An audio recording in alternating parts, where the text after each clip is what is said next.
જય Ganesh, happy morning. હું Shaunak S Pathak, professional tarot card reader અને ન્યુમરોલોજીસ્ટ છું. જે કોઈને પણ ફેમિલી, વેલ્થ કે રિલેશનશિપ રિલેટેડ કંઈ પણ ઇસ્યુઝ હોય તેઓ મારી કન્સલ્ટન્સી લઈ શકે છે.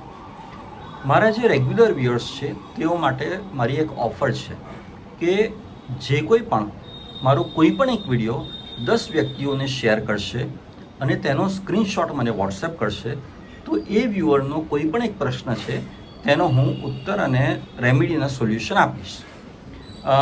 આજે હું તમને વાત કરીશ ટેરો કાર્ડ બાબતે. આ જે ટેરો કાર્ડ છે તેમાં એક નંબર દર્શાવી રહ્યું છે એક્ઝિસ્ટન્સ એવું લખેલું છે.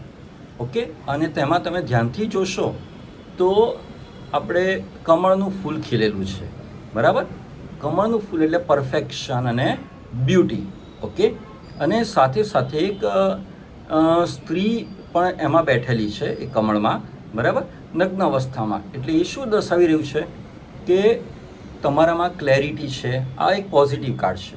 ક્લેરિટી છે, તમારે જે અંતરાત્માનો અવાજ છે તેનો તમે અવાજ સાંભળી રહ્યા છો. તમે રિલેક્સ મોડમાં બેઠા છો. ઓકે, તમને તમારી પોતાની સાથે કમ્ફર્ટ ઝોન લાગે છે, કમ્ફર્ટેબલ લાગે છે. તમે તમારી પોતાની જાતને સ્વીકારી છે.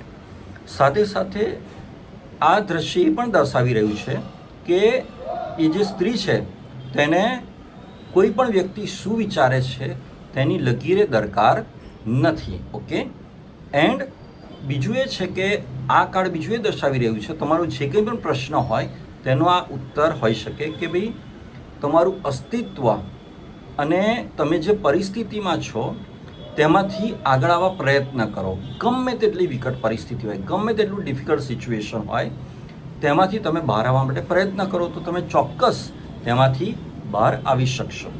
અને આ કાર્ડ એ પણ દર્શાવી રહ્યું છે કે તમે દરેક વસ્તુમાં, દરેક વ્યક્તિમાં અને દરેક પરિસ્થિતિમાં ઈશ્વરને જોઈ રહ્યા છો, રાઈટ. કારણ કે મેડિટેશન મોડમાં એ સ્ત્રી બેઠેલી છે. ઓકે, અને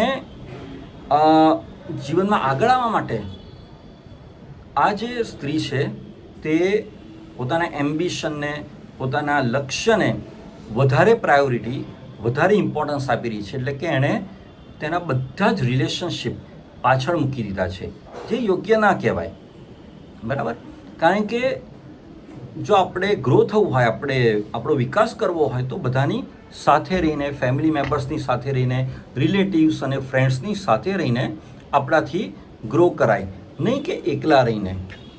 કારણ કે હંમેશા આપણે એકલા રહીએ તો એવું નથી કે એકલા રહેવાથી જ આપણને ગ્રોથ મળે છે. ઓકે, આપણે જેટલા ટોપ ઉપર પહોંચીએ એટલું આપણને એકલતા લાગે. કારણ કે આપણા કોઈ રિલેટિવ્સ ના હોય, કોઈ ફ્રેન્ડ્સ ના હોય, તો આપણી જે સક્સેસ છે, આપણી જે સફળતા છે, આપણી જે હેપીનેસ છે એ આ દુનિયામાં રહીને જ આપણે એન્જોય કરી શકીએ. આપણા ડિયરેસ્ટ વન્સ, આપણા સગાવાલા, આપણા રિલેટિવ્સ, ફ્રેન્ડ્સ, એકલા રહીને ક્યારે પણ ગમે તેટલી આપણને સફળતા હોય તે આપણે એન્જોય કરી શકીએ નહીં.